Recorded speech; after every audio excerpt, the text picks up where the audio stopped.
ಎಲ್ಲರಿಗೂ ಶುಭೋದಯ. ನಾವು ಇಂದು ಕನ್ನಡದ ಮೊದಲಿಗರ ಬಗ್ಗೆ ತಿಳಿದುಕೊಳ್ಳೋಣ. ಕನ್ನಡದ ಮೊದಲ ವಂಶ ಕದಂಬರು.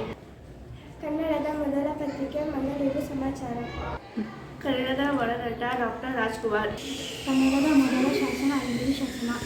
ಕನ್ನಡಕ್ಕೆ ಮೊದಲು ಜ್ಞಾನಪೀಠ ಪ್ರಶಸ್ತಿ ತಂದುಕೊಟ್ಟವರು ಕುವೆಂಪು. ಕನ್ನಡದ ಮೊದಲ ಕಾವ್ಯ ಆದಿಪುರಾಣ. ಕನ್ನಡದ ಮೊದಲ ರಾಷ್ಟ್ರಕವಿ ಗೋವಿಂದ ಪೈ. ಕನ್ನಡದ ಮೊದಲ ಕವಯಿತ್ರಿ ಅಕ್ಕ ಮಹಾದೇವಿ. ಕನ್ನಡದ ಮೊದಲ ಕಾದಂಬರಿ ಇಂದಿರಾಬಾಯಿ. ಕನ್ನಡದ ಮೊದಲ ಕವಿ ಪಂಪ. ಕನ್ನಡದ ಮೊದಲ ಚಲನಚಿತ್ರ ಸತಿ ಸುಲೋಚನೆ. ಕನ್ನಡದ ಮೊದಲ ವಚನಕಾರರು ಜೇಡರ ದಾಸಿಮಯ್ಯ. ಕನ್ನಡ ಮೊದಲ ಗದ್ಯ ಕೃತಿ ವರದಾನಿ. ಕನ್ನಡದ ಮೊದಲ ದೊರೆ ಮಯೂರವರ್ಮ. ಧನ್ಯವಾದಗಳು.